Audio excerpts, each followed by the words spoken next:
नमस्कार, स्वागत है आप सभी का। यूपी एनएचएम 17,000 वैकेंसी में वेटिंग लिस्ट को लेकर के बात करेंगे और एक रिक्वेस्ट हमारी आप सभी से रहेगी। अभी आगे हम बात करेंगे और क्या रिक्वेस्ट हमारी आप सभी से रहेगी वो भी आप सभी से हम बताएंगे।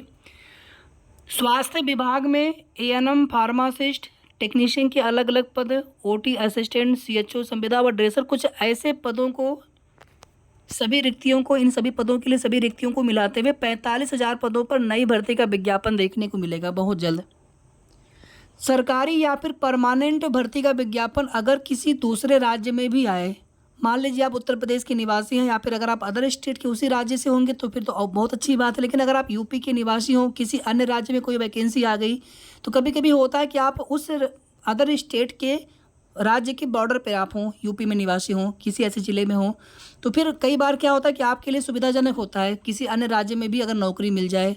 तो तैयारी आप लोग लगातार कोशिश करते रहा करिए और कोशिश हमेशा करिए आप सभी की परमानेंट वैकेंसी में जब तक आप सभी का हो नहीं जाता, आप जिस भी पोस्ट के लिए आप तैयारी कर रहे हो, आपकी एलिजिबिलिटी हो, तो संबंधित पोस्ट के लिए कहीं से भी भर्ती का विज्ञापन आए, रेलवे में आए, किसी अदर इंस्टीट्यूट में आए, किसी अदर स्टेट में आए, या फिर हम अपने उत्तर प्रदेश में यूपी ट्रिपल एस से जिन भर्तियों का विज्ञापन आने वाला है, एलोपैथिक फार्मासिस्ट है, एएनएम है, या फिर अदर जो टेक्नीशियन आदि की वैकेंसी देखने को मिलेंगे।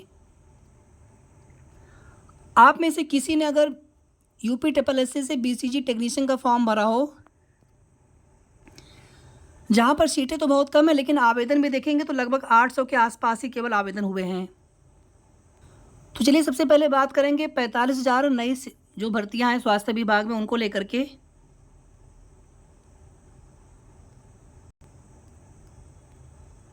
और इन सभी भर्तियों के विज्ञापन इसी वर्ष आने वाले हैं, 2024 में ही आने वाले हैं। तो इसी वर्ष स्वास्थ्य विभाग में 45,000 भर्तियां होंगी और ये भर्तियां बिहार राज्य में की जाएंगी। अक्टूबर से शुरू होगी प्रक्रिया। जिलों से मांगी गई है रिक्तियां।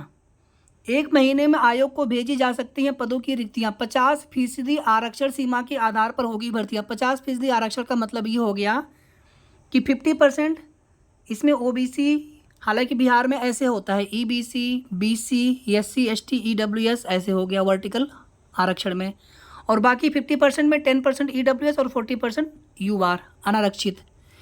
अभी बीच में क्या हुआ था, बिहार सरकार ने 65% पे भर्तियां करने का फैसला लिया था, यानी कि जो आरक्षित वर्ग के अभ्यर्थी उनका कोटा बढ़ा करके, लेकिन हाँ पटना हाई कोर्ट ने उसको रद्द कर दिया था। मामला भी सुप्रीम कोर्ट में चल रहा है। 18 को भी डेट लगी थी, 19 को भी डेट लगी थी, अभी वो मामला फाइनल हुआ नहीं है। तो फिलहाल में 50% आरक्षण रोस्टर पर ही भर्तियां की जा रही हैं बिहार में, चाहे शिक्षक भर्ती हो, चाहे स्वास्थ्य विभाग में होने वाली भर्ती हो। अब अपने उत्तर प्रदेश के ऐसे जितने भी ज़िले हैं, जैसे चंदौली है, बलिया है, सिद्धार्थनगर, कुशीनगर, जो भी ज़िले बिल्कुल बॉर्डर पे लगते हैं, मऊ आदि ज़िले हो गए, बहुत दूर नहीं है बिहार से। तो यहाँ के जो भी अभ्यर्थी हों, अगर आपको मौका मिले किसी परमानेंट भर्ती में होने का, अपने यूपी में अगर भर्ती आएगी, आप यहाँ पर जब हो जाएंगे तो आप वहाँ से छोड़ के यहाँ पे आ सकते हैं। लेकिन इसके पहले संविदा पर ड्यूटी करने से अच्छा है कि आप किसी परमानेंट भर्ती में सेलेक्ट हो जाइए। अब इसमें आप देखेंगे कई पदों पर अलग अलग जो सीटें हैं, जैसे आप देखेंगे सहायक प्राध्यापक 1339 सीट है, विशेषज्ञ चिकित्सा पदाधिकारी 3,523 सीटें हैं, सामान्य चिकित्सा पदाधिकारी 396 सीटें हैं, संविदा की भी इसमें कुछ पोस्ट हैं 1290 है, परमानेंट वैकेंसी कुछ पोस्ट जो है संविदा वाले भी हैं। दंत चिकित्सक 64, सिस्टर ट्यूटर 362 पोस्ट है, नर्स के लिए 6,298 सीटें हैं, एएनएम के लिए 15,089 सबसे ज़्यादा सीटें हैं, फार्मासिस्ट में 3,637, एक्सरे टेक्नीशियन में 803, ओटी असिस्टेंट में 1,326। एक वीडियो हम सेपरेट बनाएंगे इन सभी पदों के लिए एलिजिबिलिटी को लेकर के, सैलरी कितनी है बिहार सरकार में, सारी चीज़ें आपको बताएंगे विस्तार से।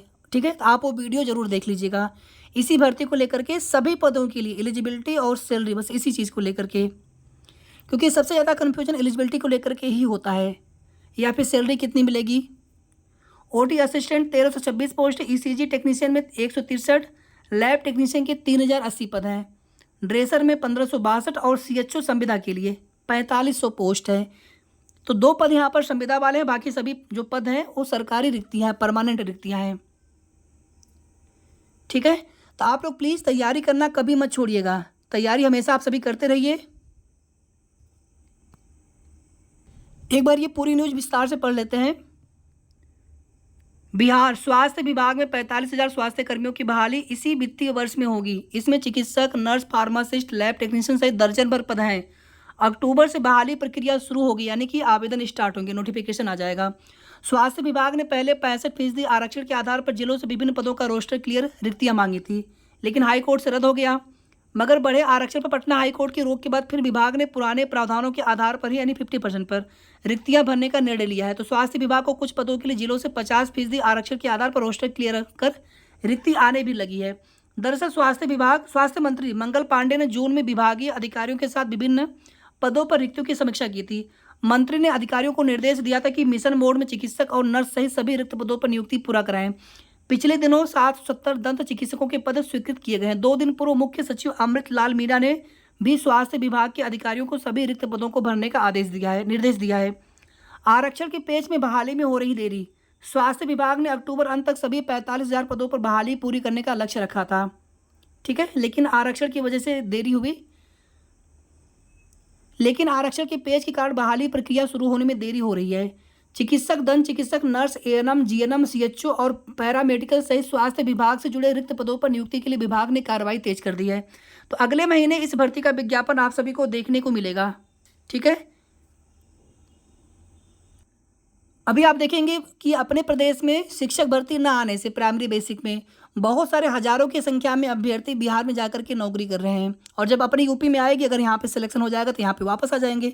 ऐसे ही आप सभी भी कर सकते हैं जहाँ पे मौका मिले, क्योंकि यूपी में देख ही रहे होंगे आप सभी कि जनसंख्या सबसे ज़्यादा है पूरे देश में, अपने इस प्रदेश में, लेकिन भर्तियाँ सबसे कम आ रही हैं। अब ये अभ्यर्थियों का दुर्भाग्य ही है, जहाँ पर परमानेंट भर्तियाँ अधिक से अधिक संख्या में आनी चाहिए, लेकिन